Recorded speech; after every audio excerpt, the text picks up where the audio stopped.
അള്ളാഹു ആദം നബിന്റെ കയ്യിൽ നല്ലൊരു മോതിരം കൊടുക്കുന്നൊരു സംഭവം പറയുന്നുണ്ട്. ആദം നബിന്റെ കയ്യിൽ ആ മോതിരം കിട്ടിയപ്പോഴേ ആദം നബിക്കൊരു സംശയം. 10 വിരലുണ്ടല്ലോ, അത് ഏത് വിരലിലാണ് ഈ മോതിരം അണിയിക്കേണ്ടത് എന്ന്.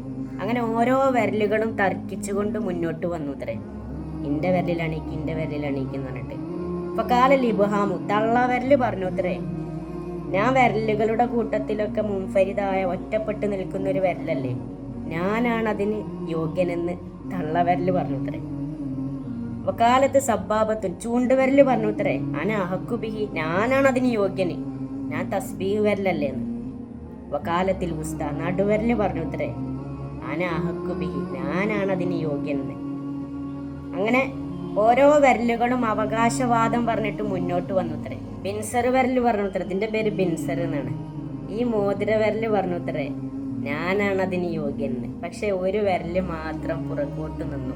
ലിംഗസാരി ഹാവസിഹിരിഹ, ഞാൻ ചെറിയൊരു വിരലല്ലേ, ഇന്നങ്ങനെ ആരും പരിഗണിക്കുന്നില്ല. അങ്ങനെ ഈ വിനയം കാണിച്ചുകൊണ്ട് ചെറുവിരല് പുറകോട്ട് നിന്നപ്പോ അള്ളാഹു ആദം നബിയോട് പറഞ്ഞു അത്രേ, ആദമേ നീ നിന്റെ ചെറുവിരലിൽ മോതിരം അണിയണമെന്ന്. വിനയം കാണിച്ചത് കൊണ്ട് നിങ്ങളെല്ലാവരിൽ നിന്നും വിനയം കാണിച്ച് പുറകോട്ട് നിൽക്കി.